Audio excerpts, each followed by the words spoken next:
Hey, it's DA. What's up? Got a bunch of stuff to talk about today here. Going on about it. I'm Andrew. This is DA Wrestling. Let's get going.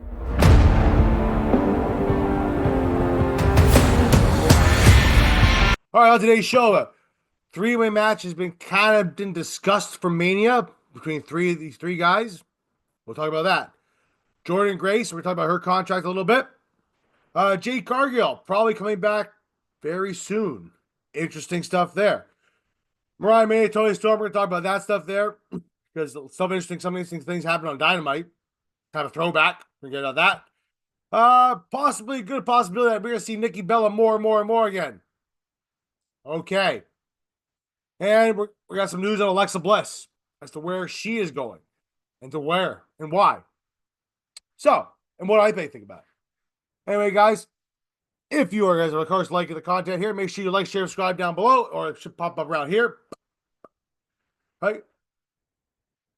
So you click that button there, guys. Make sure you thanks for all the support. We appreciate everything you guys do here. This is DA Wrestling, of course. And we're going to start today, though, with the three-way match they're discussing for Mania.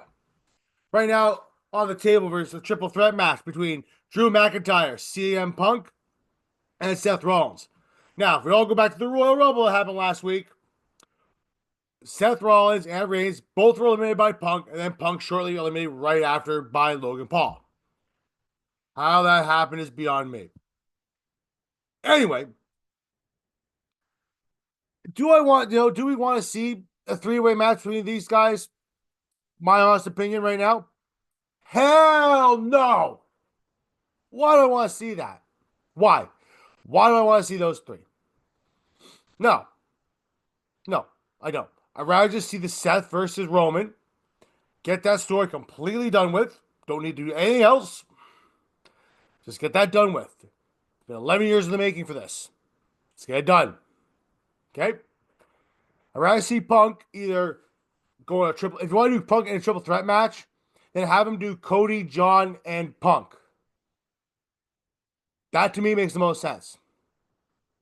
Cody, John, Punk. Because then, if you really want to, and you want to have Punk win, you'd easily have Punk, pin John and have the title lose, have Cody lose the title that way.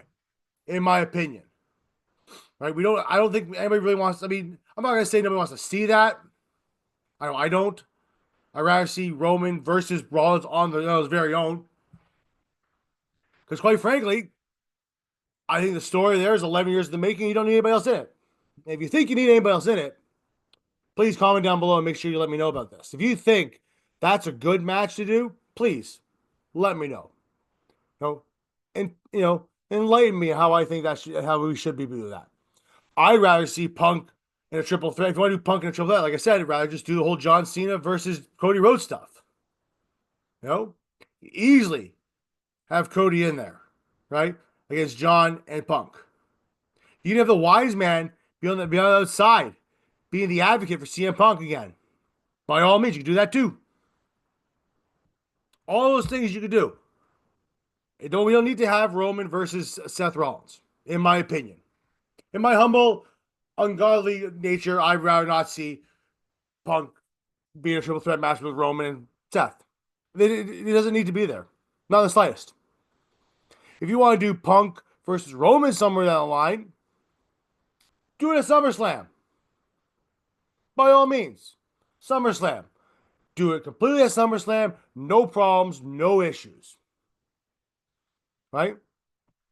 The Seth story with Roman needs to end. It's been going on for an extremely long time. No, we don't need to have it anywhere else. Okay? Just have the match, get it over with, right? We all want to see who would come up on top here. It'd probably end up being Roman because, Seth's probably be heelish about it. He's already showing heel signs of stuff anyway. So Seth's obviously going to be the heel in that whole sort of feud. Right? Punk doesn't need to be in that. Not the slightest. Right? Punk just got eliminated by Logan Paul. Roman and Seth both got eliminated at the exact same time by Punk. Doesn't mean he has to go in the match. Seriously. Honestly. Guys, if you think I'm wrong, like I said, if you guys think I'm wrong with this, comment down below on it. Please. Let me know. Anyway, let's talk Jordan Grace. Now, Jordan Grace, as we know, re-debuted. I guess you could say re-debuted, right? At the Royal Rumble. She signed up, from what I understand, is a 5-year deal with the WWE. Leads it to 2020, see, 2030, I believe it is. Or maybe it's a 4-year deal. It's the end of 2029. One of the others, a 4 or 5-year deal, folks. But she is going to have a small stint on NXT, from what I understand. Nothing very much, nothing huge. Probably just a few things there. Maybe even have her win a women's title there. Maybe, don't know, but it'll probably be a short stint because apparently it's more of a main roster deal. So it might just be down there just to get her feet wet more in the WWE a little more familiar with people, and then move up to the main roster. But where would you put her on the main roster? That's the question. Comment what you guys think might be where she should go on the main roster. Should she be SmackDown or should she be Raw when she does hit the main roster? I personally I'd rather like to see her on Raw. At least she needs to be on SmackDown. And to me, SmackDown's gonna be kind of low. Well, I shouldn't say that. SmackDown might actually be a better place for her. Because I think maybe her versus Tiffany Stratton might be a good one. Although you could also do, if they plan on having Tiffany Stratton lose to Charlotte, which I'm totally against with, then you can always do Charlotte versus Jordan Grace. That sounds pretty good, actually. Really does. I don't see why that'd be such an issue. Yeah, I think I'm thinking maybe now SmackDown might be the better place for her. I really do. I'm thinking maybe SmackDown, and you have her beat Charlotte, and you have her go on a tear for like a year with the belt. Huh. It's not a bad idea. We'll find out. Find out more as we get to it. See where she goes more and more after she does her little small stint in NXT. How long that is, don't really know. But I know from what I understand in the contract details from PW Insider, it is basically going to be it's a main roster deal for her to be on SmackDown and Raw. The NXT stuff will probably be temporary just to see how she does and go from there. That's it. Anyway, speaking of re-debuts or returns, word is Jade Cargill should be coming back to WWE very, very soon before WrestleMania. So, which leads to the question. Elimination Chamber is just around the corner. Not that far away, a few weeks. And it remains to be seen who will be in the Elimination Chamber. Obviously, we know that Liv Morgan's in it now. But is it possible Bianca Belair is going to be in it? Will Jade Cargill come out and screw Belair? It's possible. It's probably the best way to have that match to even go on, because I think that's maybe the match they want to do, is Belair versus Jade Cargill at WrestleMania. Because you see online there, on X there, that Jade Belair is bragging how she's 5-0 at WrestleMania. Well, I don't think if she goes to WrestleMania versus Jade Cargill, she's going to win.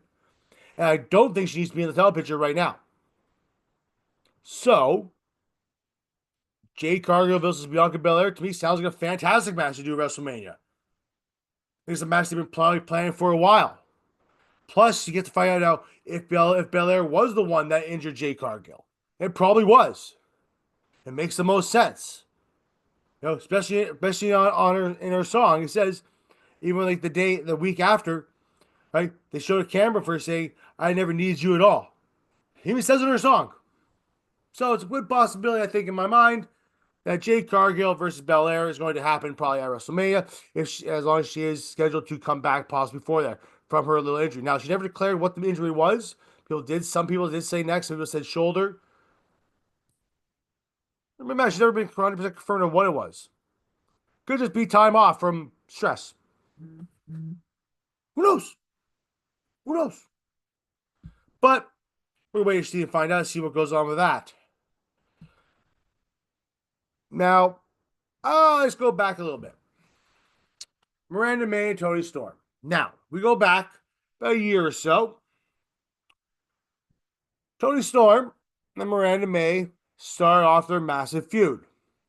Okay, after Miranda May beat the living crap out of her, right? And won, after she won the Owen Hart Championship on AEW. Tony Storm came back a number of months later, right? All crazy and like thinking she was back to rookie and all that stuff. It came out because we never addressed this on the show, right? About a couple weeks later, a number of weeks later, right, on Collision, that she was playing an act and role. That she was still timeless Tony Storm. And she was pretending to fake all these things. Well, folks, let's go back again after that. Just before that title switch happened between Mariah May and Tony Storm, Mariah May came out one night dressed as Tony Storm. And did her whole timeless act.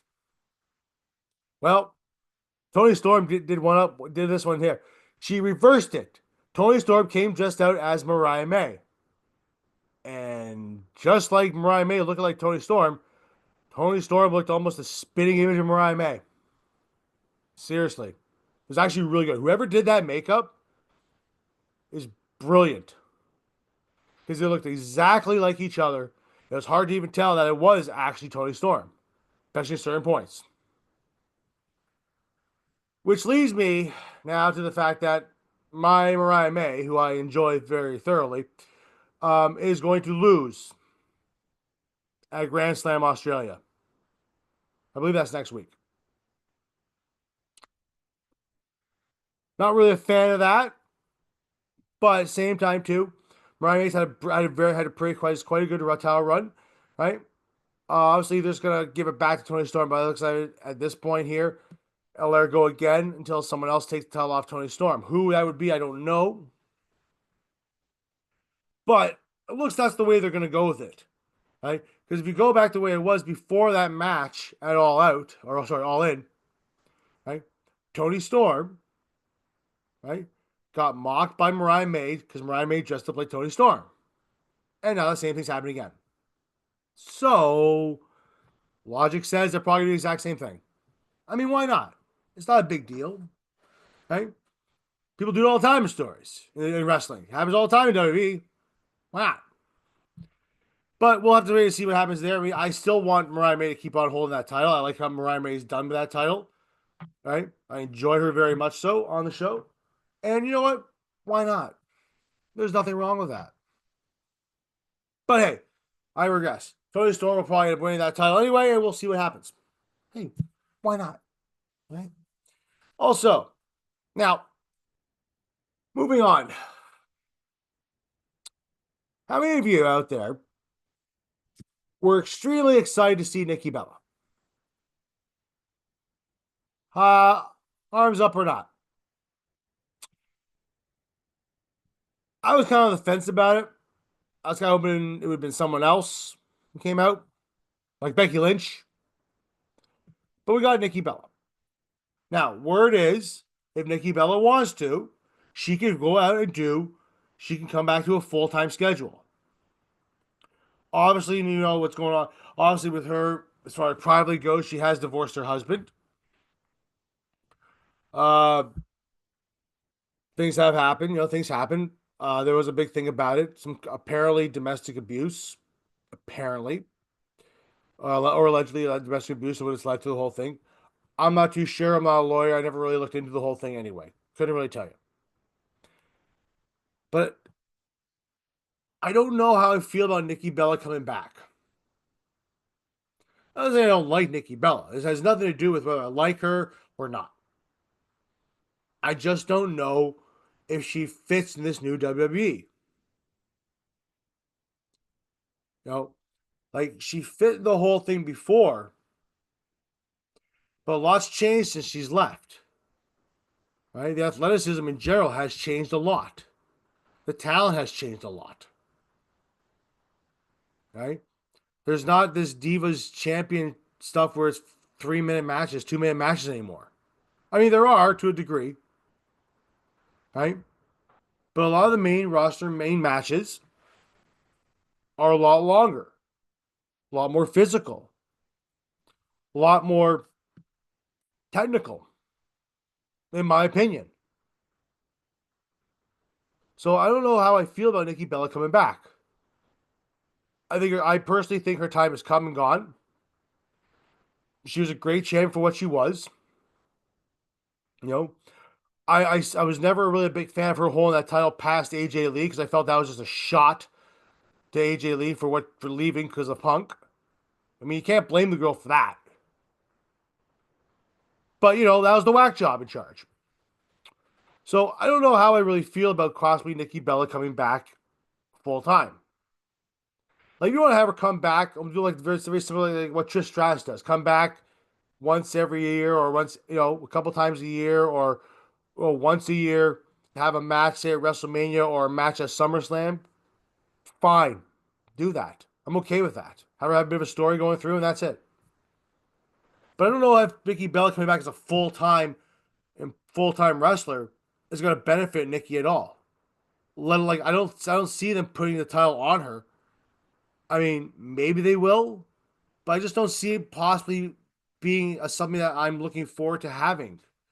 I don't really want Nikki Bella as the champion at this point in time right now. I'd rather see someone like Joy Grace, right? I'd rather see Io Sky have another title run. I'd rather see you know hell. I'd rather see Tiffany Stratton do her thing. Even maybe Lyra Valkyria drops the IZ title. See, actually, no, that's not a bad idea, right? Have Nikki Bella, if you want to have Nikki Bella hold the title, have her hold the IC title, have her beat Lyra Valkyria at some point down the line. Then you move Lyra right to the main event scene, right? Into the world title scene. Why not? That's not a bad idea, right? If you want to do that, I'm okay with it. But I don't think she needs to be in the world title scene in the slightest, right? I'd rather have her be there, have a couple matches here or there, but I just don't know if it's gonna be a full time. Now, there's no word 100% if it's gonna really happen, but they have mentioned that if she does want to be full time again, she can come back as a full time wrestler. Oh, comment down below what you guys think about that because I don't know if that's really something. Like I said, I don't know if that's something I really want to do. I don't know. I don't not the biggest fan. Like I said, I don't hate Nikki Bella by any means. She was good for where she was and where she was at the time. But like I said, a lot of time has passed since then, and I always find it odd in a sense when Hall of Famers come back. And I know people sit there and call and say, "Well, Rey Mysterio's going to the Hall of Fame. He's still active." Yes, I understand that completely. 100%. I understand that completely. But Rey Mysterio's even Rey Mysterio is like winding it down. Like I don't think it was his choice to be put in the Hall of Fame right away as an active wrestler. That was a whack job's idea. I think most people rather have just waited. But that's me. You know, and yes, I understand Edge came back too. Edge was a little different, right? Nobody thought Edge was ever going to come back to WWE, let alone come back from his neck surgeries. No one ever saw that one coming. No one ever thought it was ever going to happen in the slightest. So don't compare the two. Anyway, moving on. As we saw the Royal Rumble, we saw the return of Alexa Bliss. Damn, she looked good. The girl looked fantastic. Very happy to have her back. Very happy back. Now, word is Alexa Bliss is coming back full time. Is coming back to the Smackdown brand. Who else got moved to the Smackdown brand recently? The Wyatt Six. Makes you wonder right now if Alexa Bliss is going to join up with the Wyatts. Or are they going to have her be, say, the antagonist to the Wyatts? Or at least Nikki? I don't know. I am looking forward to seeing Alexa Bliss back, though, in WWE full time.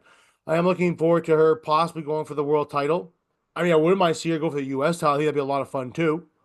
Right? But Alexa Bliss gives you that different option now. Right? In my opinion, Alexa Bliss going back to SmackDown to where she really first broke out in WWE is a good idea. Always remember, she unexpectedly beat Becky Lynch for that world title, and she had a hell of a good run for it with it on SmackDown. Not a bad idea. I think Alexa Bliss on SmackDown, maybe doing something with the Y6 in general would be a good idea. I just don't know if at this point now you want to have her join it, unless you plan on featuring the Y6 more on SmackDown now. Because obviously they're moving through the whole transfer window that you've been doing, right? I mean, obviously we had Priest move to SmackDown now. Drew McIntyre's reportedly moved to SmackDown as well, right? With Drew there, I expect a feud with Priest to be getting because Priest was the one that threw him out. Oh, and that's the plan. That's the idea they're playing right now is Drew versus Priest. But I'm looking forward to see what Alexa Bliss can do here, right, on that roster and see what she does. Looking forward to it, really. You know. Also, TNA night, a little still going on now, but we did get a little thing on TNA there. Josh Alexander's last match in TNA will be next week in San Antonio against Eric Young. Now, no word yet, really, of what I've seen where Josh Alexander will go. If he's going to go to the WWE, or he's going to make the jump to AEW, or he's just going to go crash in the independents for a while, maybe just a little GCW. Who knows? But I know next week, if you want to see Josh Alexander one more time in TNA, I suggest you watch TNA Wrestling next week. Right, on Impact. It should be fine. Should be good. If it's Eric Young, one last time, Battle of the Canadians. Be good to see. Looking forward to it. Let's see what else we got here, folks. Oh, as far as the whole Drew McIntyre stuff goes, too, with the Royal Rumble there, word has it that he was not very happy with the whole LA Knight stuff. He felt that LA Knight overstepped some things to get all of his stuff in or all that stuff, and it kind of took away from the suspense of him being thrown out by Priest. That being said, he's kind of right. He's not really wrong. Uh, Logan Paul is also there too, getting a lot of stuff in too. So it seemed to be like a Q problem. Obviously, they're both pros. Obviously, they're both going to be dealing, probably sell their differences, all stuff. From what I understand, there is nothing bad on LA Knight at all. It's probably just a miscommunication thing. Not a big deal. I mean, really, it isn't a big deal when you think about it. Like, Drew McIntyre still got eliminated by Priest, and mind you, it was in an ugly, gross way. But he still got eliminated by Priest, which still have the story in general. So we'll see what happens there. All right. Let's see what else we have here. Oh, Chris Jericho's on the Chris Van Fleet show. He talked about how if he was interested in really in the Hall of Fame because of his whole AEW stuff, AEW, and AEW, and I think the WWE stuff. In my personal opinion on it, now for a lot of people there, the Hall of Fame is a huge thing, right? It's recognition for the things that you did in WWE over the time period you were there. Um, in my personal opinion on it, I don't know. I don't think Chris really cares. He pretty much says it's not that big of a deal to him. Um, I don't know really if that's much of a big deal to him. I don't know how much the Hall of Fame really is a big deal to a lot of people anyway. Right? Call me wrong on this too, but the Hall of Fame to me is just one of those things that's like you're kind of recognized for what you did. But let's be honest though, I can't go tour the Hall of Fame and physically tour through it. There's no museum. They have like the WWE experience, but it's not exactly like an actual Hall of Fame. Like the NFL Hall of Fame in Canton is, or the one in Cooperstown for the Baseball Hall of Fame. It's not exactly the same thing. So I understand where Chris is coming from, whether he wants to be in there or not. We'll wait and find out, see if they ever put Chris in anyway. Look, at the end of the day, though, too, if they really want to do it, Chris Jericho will go in the Hall of Fame. But you can't really deny the things that Chris Jericho did, let alone deny anything else that man has done in wrestling. He may be annoying as hell right now, because he certainly is. But he was there when AEW started. His character alone brought a lot of people to the eyes of AEW. That alone is there too. His match with Kenny Omega at the Tokyo Dome, which sparked this whole AEW stuff, was part of it, right? His run as the Painmaker, right? His stuff, with the Jericho Appreciation Crew, and all that stuff. The fact that he did elevate guys like Sammy Guevara, right? He did kind of elevate, you know, he elevated other people, right? He elevated Santana and Ortiz to a degree. So Chris Jericho, in my opinion, should probably go in the Hall of Fame. I just don't think he really cares about it. He really is not like he said he doesn't care about it. I think he's telling the truth on it. I don't think he's. I think he's absolutely 100% honest when he says I don't give a crap if I go in the Hall of Fame or not. I don't think you think somebody like Brock does. Brock doesn't care, right? As I said, you can't go walking through. You can't go. Can't take a family vacation. Hey, honey, we're gonna go to Niagara Falls where the foot wrestling Hall of Fame is and go there. No, he doesn't go. He cares because it's not an actual walking thing. If that was there, maybe people would care. Who knows? Anyway, guys, it's DA Wrestling. Make sure you follow us there. That's all the news we got today. That's DA Wrestling. Make sure you follow us there on X at AP 1982, D Lines 1991, DA Wrestling or DA Sports Pod on X. Also DA Sports on TikTok. Make sure you like, share, subscribe here on YouTube, Spotify, Podbean. Join us for the Smackdown review. We'll probably end up doing that Saturday due to your boy here having to work. So Saturday, I'll probably end up doing Saturday evening. Have a good one, guys. Talk to you soon. Later, Gators.